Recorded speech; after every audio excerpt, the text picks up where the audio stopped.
dimampukan oleh Tuhan untuk hadir bersama-sama dan menikmati satu ibadah di pagi hari ini. Bagaimana kabar Bapak, Ibu, Saudara-saudari sekalian di tengah-tengah kondisi dunia yang katanya sedang tidak baik-baik saja ini? Apakah saudara semua sekalian masih tetap baik-baik saja di sini? Amin, puji Tuhan. Pada hari ini kita akan membahas tentang murid yang sejati, the true disciple. Dan terkait dengan tema ini, saya mengajak kita untuk membaca satu bagian dari kitab suci yang terambil dari Matius yang ke-18, Matius yang keempat, ayat yang ke-18 hingga ayat yang ke-22. Saya akan membacakannya bagi Bapak, Ibu, dan saudara-saudari sekalian. Demikianlah bunyi firman Tuhan. Dan ketika Yesus sedang berjalan menyusur danau Galilea, ia melihat dua orang bersaudara, yaitu Simon yang disebut Petrus dan Andreas, saudaranya. Mereka sedang menebarkan jala di danau, sebab mereka penjala ikan. Yesus berkata kepada mereka, "Mari, ikutlah aku, dan kamu akan kujadikan penjala manusia." Mereka pun segera meninggalkan jalannya dan mengikuti dia. Dari sana, Yesus meneruskan perjalanan dan melihat dua orang bersaudara yang lain, yaitu Yakobus anak Zebedius dan Yohanes saudaranya, bersama ayah mereka, Zebedius. Mereka sedang membereskan jala di dalam perahu. Yesus memanggil mereka, dan mereka segera meninggalkan perahu serta ayahnya, lalu mengikuti dia. Bapak, Ibu, saudara-saudara sekalian, berbicara tentang mengikut Yesus, ya, mengikut jalan yang sudah Tuhan berikan di dalam kehidupan kita. Kita itu memiliki tarik-menarik antara jalan Tuhan dengan jalanku. Dan kita itu seringkali seperti orang yang sedang berebut setir kendali. Jadi bayangkan kita itu diminta untuk menjalankan satu kapal. Dan di dalam satu kapal itu kita berebut kendali dengan Tuhan. Aku yang mau nyetir gitu. Seakan-akan kita tidak mengizinkan kapal hidup kita itu dikendalikan oleh Tuhan. Mengapa demikian? Karena di dalam kehidupan kita sebagai manusia, begitu ya, secara umum dan juga sebagai orang percaya, kita itu memiliki godaan di dalam hidup kita. Dan salah satu godaan yang umum adalah kenyamanan dan efisiensi. Pernah nggak sih kita itu di dalam hidup ya tergoda untuk punya sikap mencari gampang? Pilih cara yang gampang atau pilih cara yang benar? Mana yang lebih enak? Pilih cara yang gampang atau pilih cara yang benar? Mana yang lebih enak? Yang gampang gitu ya. Itu yang lebih enak gitu. Yang kita pilih yang mana? Yang gampang kan ya? Karena yang gampang itu lebih enak. Pernah nggak kita seperti itu? Nah, mungkin kita ingat waktu kita dulu masih sekolah gitu ya.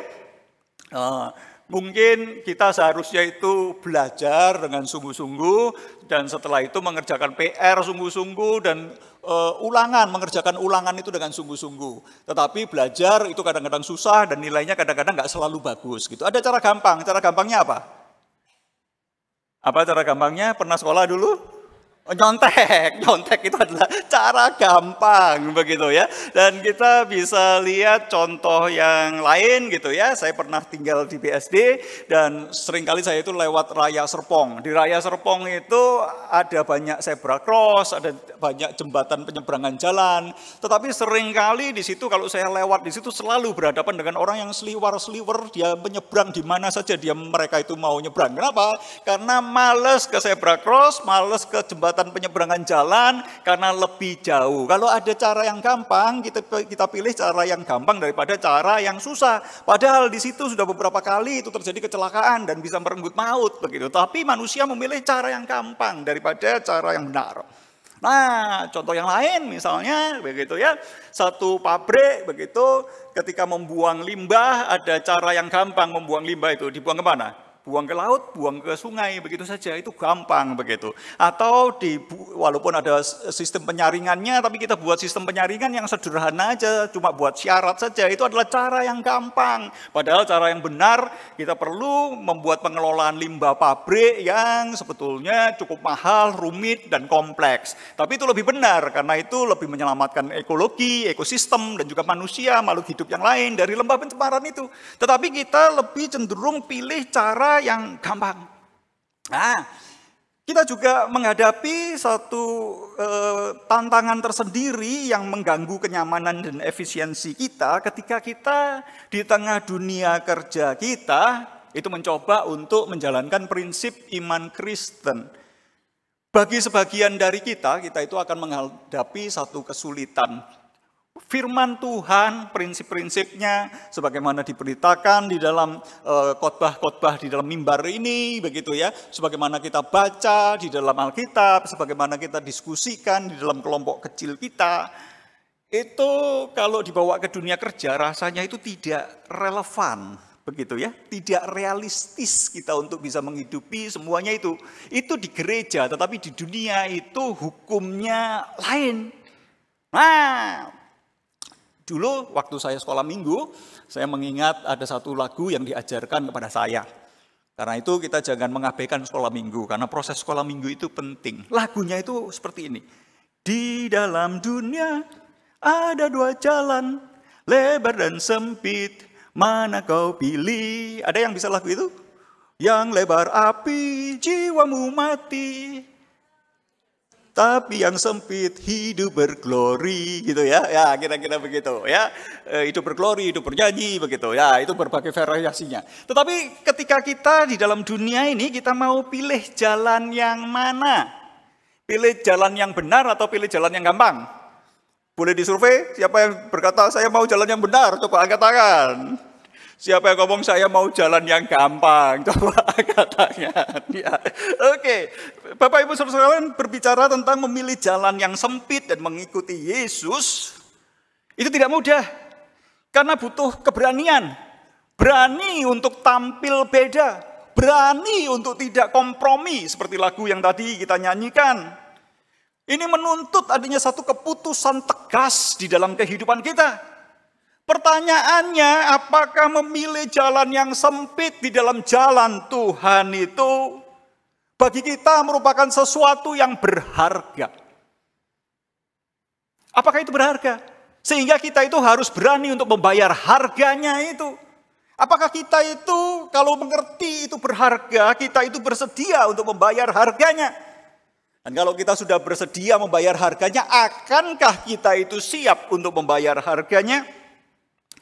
Jadi ketika kita berbicara tentang the real follower, murid Kristus yang sejati, kita perlu menyadari bahwa mengikut Yesus itu ada harga yang harus dibayar. Dan mengikut Yesus itu melibatkan adanya satu perubahan di dalam identitas kita. Dan perubahan identitas itu akan menuntut adanya perubahan-perubahan di dalam prioritas kehidupan kita. Dan apakah kita itu terbuka terhadap pimpinan Tuhan sehingga kita bersedia untuk mengikuti jalan-jalannya? Ada harga yang harus dibayar sebagaimana Yesus itu pernah berkata di dalam Matius 10 ayat 38 dan juga Matius 16 ayat 24. Barang siapa tidak memikul salibnya dan mengikut aku, ia tidak layak bagiku. Apa artinya mengikut Yesus? Dengan jelas Alkitab itu mengatakan mengikuti jalan salib.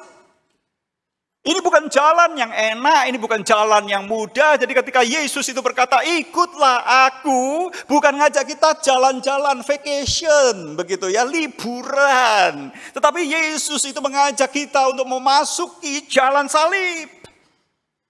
Lebih lanjut, Matius 16 ayat 24, Yesus berkata, setiap orang yang mau mengikut aku, ia harus menyangkal dirinya, memikul salibnya, dan mengikut aku.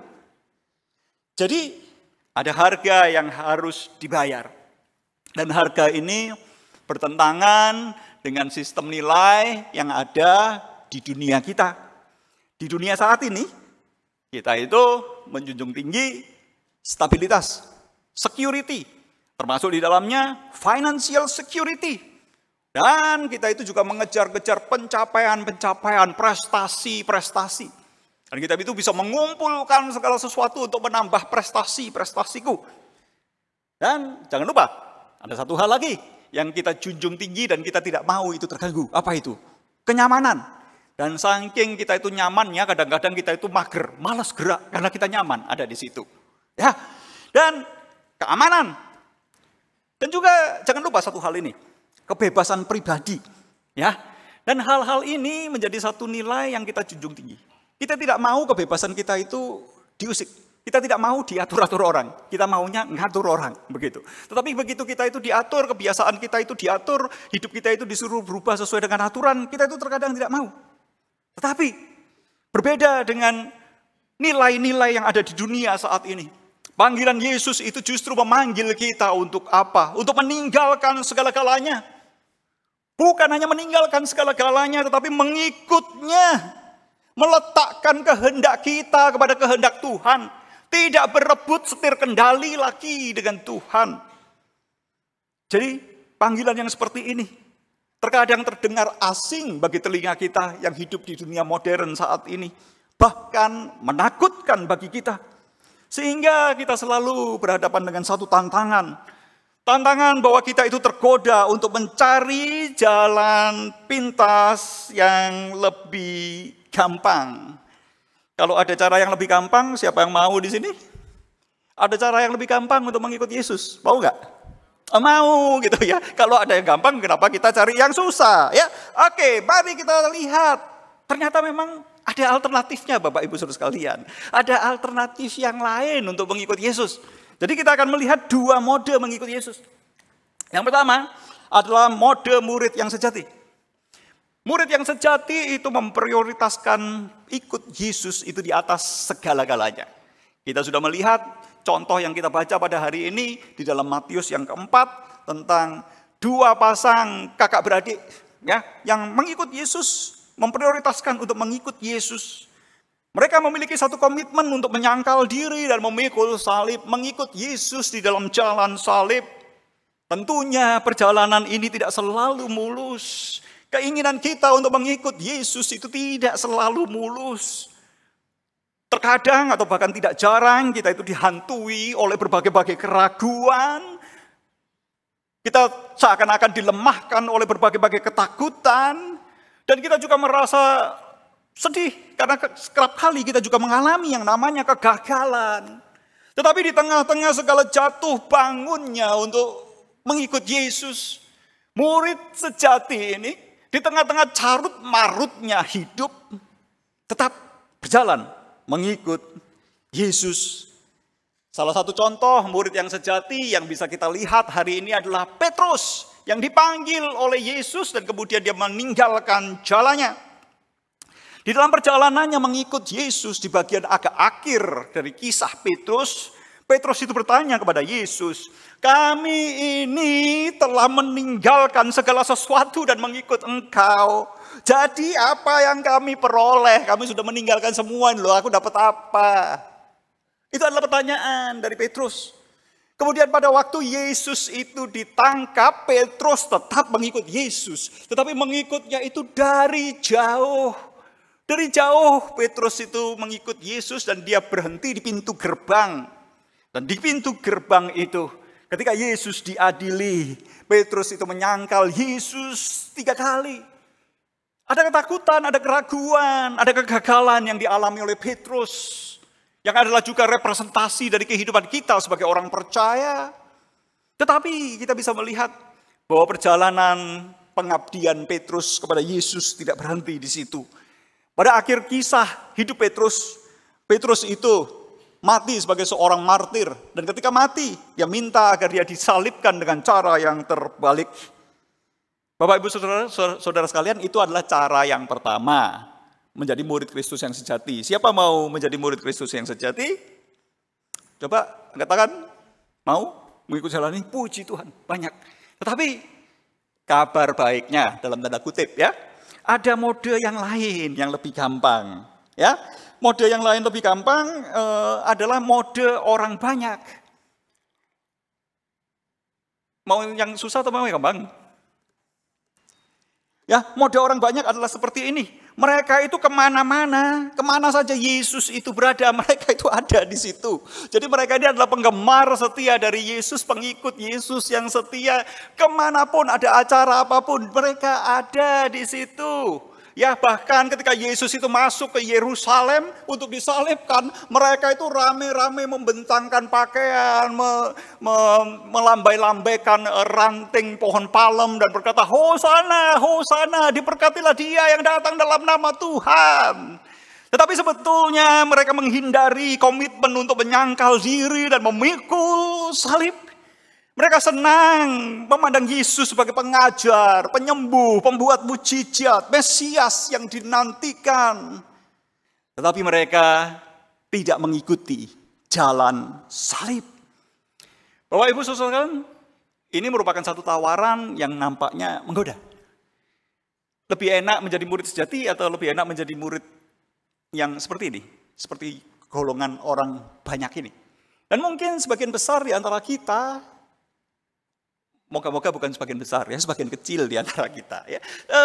Sebagian kecil atau ada di antara kita yang selama ini berhenti di dalam proses mengikut Yesus ya seperti ini saja. Sebagai para penonton yang rame-rame mengikut Yesus. Namun kita perlu mengingat bahwa Yesus tidak mencari penonton yang seperti ini. Yang Yesus cari adalah pengikut yang sejati. Dan pengikut yang sejati adalah pengikut yang mengalami perubahan di dalam identitas kehidupannya. Kita bisa lihat di dalam kisah Petrus dan Andreas. Petrus dan Andreas adalah penjala ikan. Dan karena mereka adalah penjala ikan, di mana mereka itu berada? Mereka itu berada di tepi danau Galilea. Nah, kalau kita kontekstualisasikan di dalam zaman kita sekarang gitu ya. Kalau kita pedagang, kita adanya di mana? Di gereja.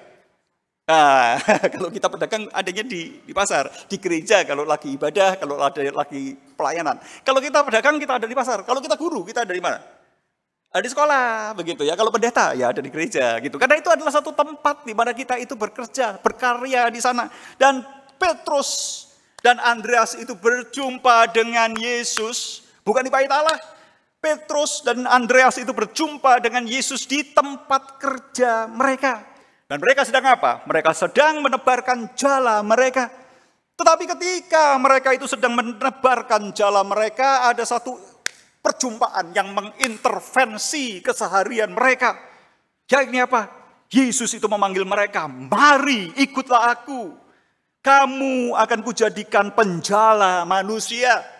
Kita bisa lihat di sini ada sesuatu yang menarik. Sebelumnya profesi mereka, identitas mereka adalah penjala ikan. Itu adalah identitas mereka. Tetapi sekarang identitas mereka itu diubahkan menjadi penjala manusia. Kita bisa melihat di sini. Tuhan Yesus tidak berkata kamu itu adalah penjala ikan maka kamu akan kujadikan montir gitu. Bukan. Menjadi tukang jahit, bukan. Tetapi kamu akan kujadikan penjala manusia. Bapak Ibu Saudara sekalian, kita bisa lihat di sini bahwa ada profesi yang mereka geluti, tetapi sekarang di dalam profesi yang mereka geluti itu Tuhan itu mengajak kita untuk mengembangkan itu lebih lanjut. Bukan hanya secara material tetapi juga secara spiritual. Bukan hanya menjadi penjala hal-hal yang material tetapi juga penjala hal-hal yang spiritual. Yang di pekerjaan Allah, karya Allah, pekerjaan-pekerjaan baik yang Allah sediakan bagi kita. Dan kita bisa melihat, setelah Petrus dan Andreas mendengar panggilan Yesus ini, maka mereka itu segera meninggalkan jalannya dan mengikut Yesus. Jadi Bapak Ibu Saudara sekalian, di sini kita bisa lihat bahwa ada satu kerinduan, ada satu kesiapan. Ketika mereka mendengar panggilan Yesus, segeralah mereka itu mengikut Yesus. Segera mereka mengikut Yesus. Apakah kita memiliki satu kesiapan hati yang seperti itu? Segera kita itu terbuka terhadap panggilan Yesus ketika Yesus itu memanggil kita. Hal ini bukan berarti bahwa mulai hari ini begitu kan ya, Pak Jo akan meninggalkan pekerjaannya dan minggu depan kita pendetakan. Bukan itu artinya begitu ya. Tetapi kita bisa melihat bahwa di dalam pekerjaan kita, di dalam karya kita, di situ ada makna rohani yang Tuhan itu bisa sediakan bagi kita, dan itu bisa menjadi satu konteks di mana kita mengerjakan pekerjaan Allah di dalam kehidupan kita. Tetapi kita bukan hanya bekerja untuk mencari untung, tapi kita bekerja untuk melaksanakan kehendak Tuhan, untuk mengerjakan misi Tuhan, untuk memuliakan nama Tuhan. Dan Yesus itu memanggil kita untuk mengikut Yesus. Dan mengikut Yesus di dunia kerja kita merupakan satu panggilan yang tidak mudah. Bapak, Ibu, Saudara sekalian, banyak tantangan dan tidak ada cara yang lebih mudah untuknya. Dengan apa kita selama ini membangun identitas kita? Seringkali kita itu membangun identitas kita dengan karir kita. Karena itu karir itu penting. Orang yang sukses di dalam karirnya, dia memiliki jati diri yang seakan-akan itu kokoh. Orang yang gagal di dalam karirnya seringkali minder, tidak merasa tidak berharga. Karena dia gagal di dalam karirnya. Status sosial. Dan juga di dalam zaman sekarang, kita bisa mendandani diri kita di dunia media sosial. Kita itu eksis di dunia sosial, dan orang itu suka nge-like-in kita di dunia sosial, dan itu membangun identitas kita. Dan juga kita seringkali membangun identitas kita menurut apa kata orang. Sehingga kita itu selalu begitu peka terhadap apa kata orang, karena kita ingin hidup sesuai dengan apa kata orang itu. Tapi kita perlu mengingat Bapak Ibu Saudara sekalian, bahwa identitas kita bukan dibangun pada hal yang sementara dan tidak pasti seperti itu. Kita tidak dibentuk oleh apa kata dunia, melainkan kita itu dibentuk oleh apa kata pencipta kita. Dengan apa kita membangun identitas kita? Kita membangunnya bukan bergantung pada bagaimana kita menuliskan kisah kita. Kita ingin menuliskan kisah kita sendiri. Mungkin kedua bersaudara, kakak beradik yang kita lihat di sini juga memiliki satu keinginan untuk mengembangkan bisnisnya sendiri, mengembangkan ceritanya sendiri sebagai pebisnis ikan. Tetapi kita bisa melihat bahwa ternyata Tuhan itu memiliki rencana yang lain. Jadi identitas kita bukan bergantung pada bagaimana kita menuliskan kisah kita sendiri, menjalankan rencana kita sendiri. Tetapi bergantung kepada bagaimana Allah itu menuliskan kisahnya di dalam kehidupan kita. Kita ingin membuat cerita kita itu dengan plot, ya, yang kita buat sendiri, setelah ini apa, setelah ini apa, setelah ini apa, setelah ini apa, kriteria keberhasilan kita itu seperti ini, seperti ini, seperti ini, seperti ini. Tetapi perjumpaan dengan Tuhan yang mengintervensi kita terkadang itu mengubah semuanya itu. Apakah kita itu bersedia membuka hati kita untuk membiarkan Tuhan itu menuliskan kisahnya di dalam kehidupan kita? Dan perubahan identitas kita merupakan satu perubahan identitas yang diikuti dengan adanya satu tuntutan akan perubahan prioritas kita. Mari kita lihat kisah Yakobus dan Yohanes. Jikalau tadi kita melihat Petrus dan Andreas, mereka berada di mana? Mereka ada di tepi pantai. Tetapi kita lihat di sini Yakobus dan Yohanes itu ada di dalam perahu. Jadi kalau kita kontekstualisasikan di zaman kita, jikalau kita itu berdagang, Petrus dan Andreas itu ketemu dengan Yesus di pasar. Tetapi Yakobus dan Yohanes itu bukan bertemu Yesus di pasar, tetapi sedang bertemu dengan Yesus di dalam tokonya. Dan di dalam tokonya itu sedang bersama-sama dengan siapa? Sedang bersama-sama dengan papanya Zebedius. Ya, karena mereka penjala, maka mereka itu sedang membereskan jalanya. Dan ketika mereka bekerja seperti itu, ada satu intervensi yang tiba-tiba datang dan mengubah semua narasi, semua skrip, semua skenario yang dia miliki. Dan itu adalah perjumpaan dengan Kristus yang mengubahkan arah mereka. Mereka mendengar panggilan Yesus. Dan segera mereka itu meninggalkan perahu. Dan bukan hanya meninggalkan perahu, tetapi meninggalkan ayah mereka. Untuk apa? Untuk mengikut Yesus. Panggilan untuk mengikut Yesus merupakan satu panggilan untuk memprioritaskan Yesus Yesus beberapa kali memberikan satu penegasan akan hal ini. Kita bisa melihat di dalam Matius 10 ayat 37. Yesus berkata, barang siapa mengasihi bapanya atau ibunya lebih daripadaku, ia tidak layak bagiku. Barang siapa mengasihi anaknya laki-laki atau perempuan lebih daripadaku, ia tidak layak bagiku. Lebih lanjut, Yesus juga berkata di dalam Matius 19 ayat 21, jika engkau hendak sempurna untuk mengikut aku, pergilah. Pergi. Oke, setelah pergi ngapain? Juallah segala milikmu. Tadi ada yang mau bilang saya mau mengikut Yesus, siapa tadi? Jual segala milikmu. Kemudian bagikanlah itu kepada orang-orang miskin. Kemudian datanglah kemari dan ikutlah aku. Tentunya ini bukanlah satu panggilan yang mudah. Hal ini juga jangan disalah mengerti, karena sebagian orang itu salah mengerti, begitu ya, berkata, oh kalau begitu kita tidak boleh memiliki apapun dan mulai sekarang semua harus menjual hartanya. Setuju? Mulai sekarang nanti pulang ya langsung dijual ya, langsung dibagi-bagikan kepada orang miskin. Begitu setuju? Kita tidak, bukan berarti kita harus melakukan ini secara literal seperti itu. Namun kita diajak untuk melihat bahwa ada sesuatu yang lebih penting dari harta kita itu. Kerajaan Allah itu lebih penting. Prioritas kita itu harus tertuju kepada kerajaan Allah itu, bukan keuntungan pribadi kita.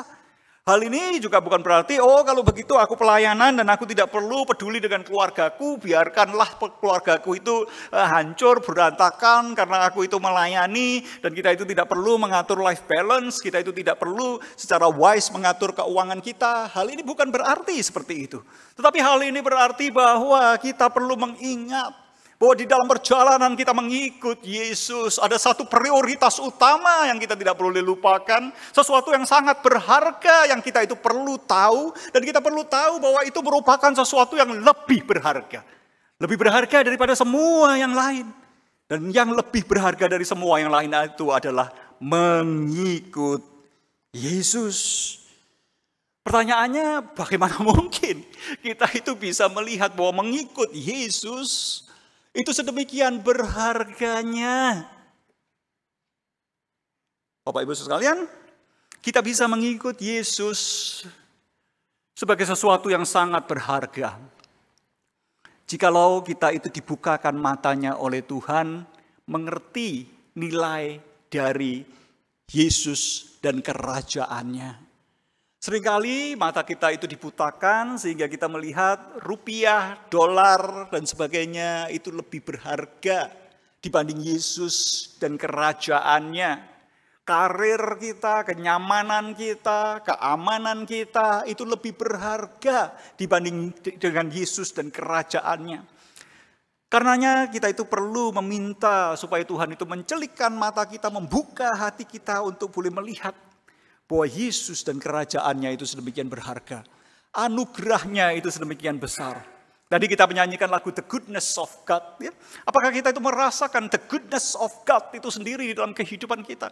Apakah kita merasakan keindahan the goodness of God itu di dalam kehidupan kita? Sehingga ketika kita merasakan, mencicipi the goodness of God itu, kita tahu bahwa the goodness itu melebihi segala-galanya yang lain. Karena tidak ada yang lebih baik daripada itu. Bapak Ibu sekalian, bagaimana mungkin ini bisa terjadi? Tuhan Yesus itu mengajarkan di dalam Matius 13 ayat 44 hingga 46 tentang perumpamaan. Tentang harta yang terpendam dan mutiara. Di situ Yesus itu berkata seperti ini. Hal kerajaan surga itu seumpama harta yang terpendam di ladang. Yang ditemukan orang lalu dipendamkannya lagi. Oleh sebab sukacitanya pergilah ia menjual seluruh miliknya dan membeli ladang itu. Ada seorang yang bekerja di ladang dan kemudian ada satu yang menginterupsi hidupnya. Dia menemukan harta yang terpendam. Bapak Ibu sekalian,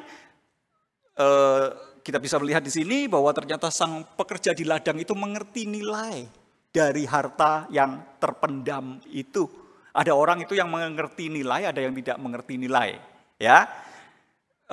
Seandainya kita bekerja di ladang kemudian menemukan sebongkah tulang yang besar gitu ya. Kita pikir, tulang apaan nih, kita buang gitu. Padahal itu fosil, Bapak Ibu Saudara, gitu ya. Ada orang yang mengerti, ada orang yang tidak mengerti. Ada orang yang mengerti batu, permata, ada orang yang tidak mengerti. Tetapi kita bisa melihat karena orang ini mengerti bahwa harta terpendam itu mahal, maka dia menjual segala yang lain itu untuk boleh mendapatkan harta yang terpendam itu.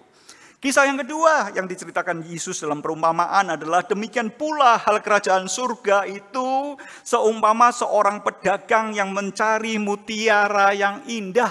Ada pedagang mutiara dan dia mencari mutiara yang indah. Dia expert dalam hal kemutiaraan.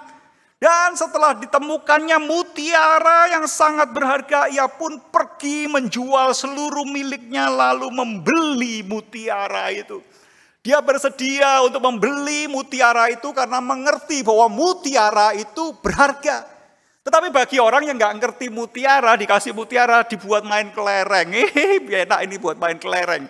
Mutiara kalau diberikan kepada babi, katanya Tuhan Yesus, kamu malah akan dikejar, diseruduk sama babi itu. Dan dia akan menginjak-injak mutiara itu karena dia tidak mengerti nilainya. Pertanyaannya sekarang, apakah kita sebagai orang percaya, kita sudah disentuh oleh anugerah Tuhan? Sehingga kita bisa mengerti bahwa anugerah Tuhan itu lebih dari semuanya itu. Kemurahan-Mu itu lebih dari hidup. Apakah kita memiliki satu pengalaman yang seperti itu? Bapak Ibu sekalian, berbicara tentang mengikuti Yesus, ada satu contoh yang kita bisa lihat di dalam sejarah gereja tentang seorang anak muda yang bernama David Livingstone. Dia adalah seorang dokter muda dari Skotlandia. Dan dia adalah seorang yang memiliki karir medis yang cemerlang, dia memiliki kesempatan juga untuk menjadi dokter kerajaan. Masa depannya itu sedemikian cemerlang. Tetapi terjadi sesuatu dalam kehidupannya, dia terinterupsi dengan perjumpaannya dengan Tuhan, dan dia mendengar panggilan Tuhan untuk menjadi misionaris di Afrika. Dan ketika menjadi misionaris di Afrika, dia memperjuangkan perdagangan perbudakan. Dan kita bisa lihat bahwa dia memiliki begitu banyak kondisi yang sulit. Dia pernah hampir mati karena malaria. Dan dia juga pada akhirnya itu kehilangan anaknya. Tetapi ketika ditanya, David Livingstone itu berkata, saya tidak pernah merasa sedang berkorban. Karena Yesus itu lebih berharga dari segala-galanya. Kita bisa melihat ketika seseorang itu disentuh oleh anugerah, dia akan melihat ada sesuatu yang lebih berharga dari rencana-rencananya sendiri. Sebagai seseorang muda yang memiliki masa depan yang cerah. Karena ada rencana Yesus. Ketika kita berbicara tentang mari ikutlah aku. Apakah kita itu bersedia untuk mengikut Yesus? Apakah kita memiliki hati yang bersedia?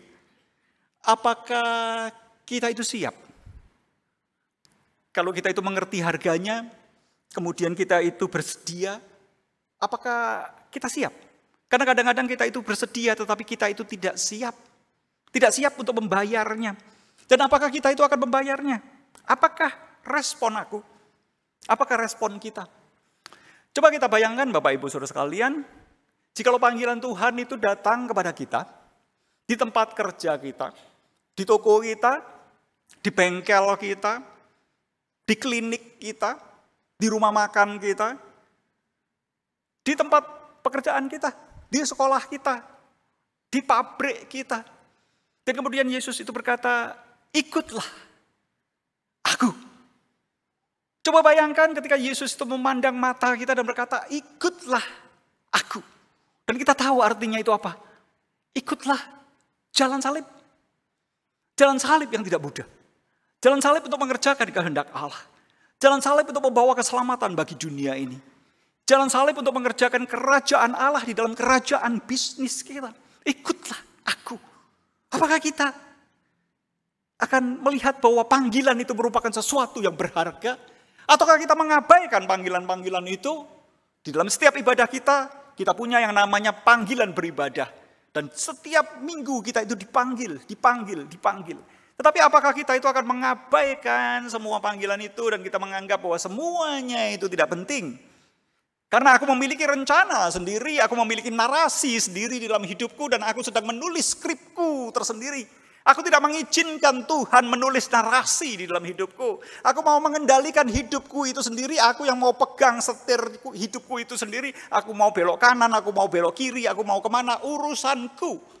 Tetapi apakah kita itu mengizinkan Tuhan untuk memegang kendali hidup pribadi kita, memegang hidup kendali keluarga kita? Apakah kita siap untuk berkata, aku bersedia untuk mengikut-Mu, Tuhan? Pesan bagi kita pada hari ini adalah, marilah kita belajar untuk mempersiapkan hati, belajar berkata, ya Tuhan atas panggilannya. Sekali lagi saya mengingat lagu sekolah minggu. Jadi jangan abaikan begitu ya proses sekolah minggu. Karena walaupun tanpa kita sadari, itu nancelep di dalam otak kita, nancelep di dalam hati kita. Nah, lagu sekolah minggu itu yang saya pernah nyanyikan waktu saya kanak-kanak adalah, dengar dia panggil nama saya, dengar dia panggil namamu, dengar dia panggil nama saya, juga dia panggil namamu. Yang bisa ayo kita ikut nyanyi. Ku jawab ya, ya, ya. Ku jawab ya, ya, ya. Ku jawab ya Tuhan, ku jawab ya Tuhan, ku jawab ya, ya, ya. Mungkin pada waktu kita anak-anak sekolah minggu, kita cuma nyanyi itu asal nyanyi. Tetapi sekarang Tuhan Yesus serius bertanya kepada saudara. Mari ikutlah aku. Ku jawab, ya Tuhan, ya Tuhan. Atau kita berkata, Tuhan gak ada cara yang lebih gampang dah gitu. Ada. Menjadi pengikut Yesus yang gelondongan, rame-rame, seneng-seneng saja. Tetapi Tuhan Yesus memanggil kita lebih dari itu. Tuhan Yesus memiliki satu rencana yang indah dalam kehidupan kita. Tuhan Yesus, Allah kita, itu sedang menuliskan satu skrip di dalam kehidupan kita. Apakah kita bersedia? Penanya itu menuliskan, menarasikan kisah hidup kita. Ataukah kita selalu berebut pulpen dengan Tuhan, berebut kendali dengan Tuhan? Apakah kita itu mau belajar untuk menyerahkan kendali hidup kita kepadanya? Mengizinkan hidup kita ditarik keluar dari rencana pribadi kita, menuju pada rencana kekal Allah yang lebih besar. Pada waktu saya berusia 14 tahun, saya memiliki rencana sebagai seorang anak yang masih sangat dini untuk memikirkan perencanaan hidupnya. Tetapi di tengah-tengah berbagai-bagai perencanaan hidup, ketika saya mencoba untuk mencari makna kehidupan saya berjumpa dengan Kristus melalui satu khotbah. Dan kemudian melalui satu khotbah itu saya mendengar Yesus itu berkata, aku itu mencintai engkau dan aku itu mati di atas kayu salib untuk menggantikan dosa-dosamu. Apakah jawabmu? Apakah responmu? Saya berkata, ini aku Tuhan, aku manusia berdosa dan aku membutuhkan juru selamat. Aku menerima engkau sebagai juru selamat dan aku mau mengasihi engkau. Karena engkau sudah melayani aku mau melayani engkau. Dan perjalanan itu perjalanan panjang sampai akhirnya saya masuk ke dalam sekolah teologi. Dan sebelumnya saya memiliki rencana-rencana yang lain, setelah itu saya mau pelayanan apa. Tetapi ternyata seakan-akan Tuhan itu membelokkan saya sehingga saya menjadi dosen teologi selama 22 tahun. Dan setelah menjadi dosen teologi 22 tahun, saya sudah cukup nyaman di situ, sudah cukup expert di situ. Tiba-tiba ada ikan besar yang menangkap saya dan melemparkan saya ke Elion. Dari kecil saya lahir di Surabaya, saya pernah dengar yang namanya Elion itu. Tapi tidak pernah sedikit pun terbesit ingin ke Elion, Bapak Ibu Saudara sekalian. Tetapi Tuhan mendamparkan saya di Elion. Kalau ditanya kenapa, saya tidak tahu. Saya hanya terbuka terhadap pimpinan Tuhan dan saya akan berkata, ya Tuhan. Bapak Ibu sekalian, kita memiliki rencana dalam kehidupan kita. Kita memiliki rencana atas anak-anak kita. Tetapi seandainya salah satu anak kita yang potensial dan kita harapkan untuk bisa meneruskan bisnis kita, ataupun kita bisa melihat bahwa dia akan bisa melejit di dalam dunia yang lain, di dalam dunia akademik, di dalam dunia sains, di dalam dunia apa yang lain gitu. Tetapi tiba-tiba firman Tuhan itu datang kepada anak kita dan berkata, ikutlah aku. Dan dia berkata, apa? Ma, aku mau menjadi hamba Tuhan saja. Apakah Bapak, Ibu, Saudara sekalian bersedia? Kadang-kadang kita sebagai orang tua, kalau anak kita itu tidak potensial, nggak bisa apa-apa, dia berkata, "Pak, Ma, saya mau jadi hamba Tuhan." Oh, puji Tuhan, begitu kan ya. Paling enggak kamu bisa hidup di sana, kamu bisa punya peran di sana. Tetapi kalau anak yang potensial buat kita, "Ojo lah, mikir dulu, kamu itu nggak cuma emosi dan sebagainya dan sebagainya." Tetapi apakah kita itu bersedia berkata, "Iya Tuhan, iya Tuhan, aku mau belajar berserah kepada Tuhan." Karena itu kita perlu meminta Roh Kudus, mempersiapkan dan melembutkan hati kita, mencelikkan mata kita, memampukan kita meresponi panggilan Tuhan itu. Tanpa Roh Kudus yang memberikan pengalaman, yang mencelikkan kita bahwa Yesus dan kerajaannya itu berharga. Bagi kita itu bukanlah sesuatu yang berharga. Kita mungkin seperti banyak orang yang berbondong-bondong mengikut Yesus. Tetapi hari ini Yesus menantang kita lebih jauh. Aku itu memiliki rencana bagimu. Apakah engkau mau membuka hatimu untuk mengerjakan rencanamu, rencana Allah di dalam kehidupan kita? Apakah kita akan belajar berkata, "Ini aku, utuslah aku." Ya Tuhan, aku mau mengikut Dikau. Sebentar kita akan bersama-sama kembali menghayati satu sakramen perjamuan kudus. Di dalam sakramen perjamuan kudus ini, kita mengingat karya Kristus di atas kayu salib. Dan biarlah karya Kristus di atas kayu salib sekali lagi menjadi sesuatu yang bermakna di dalam kehidupan kita. Mengingatkan kita indahnya kasih Kristus yang menebus dosa kita. Mari kita berdoa. Pada siang hari ini ya Bapa, kami datang di hadapan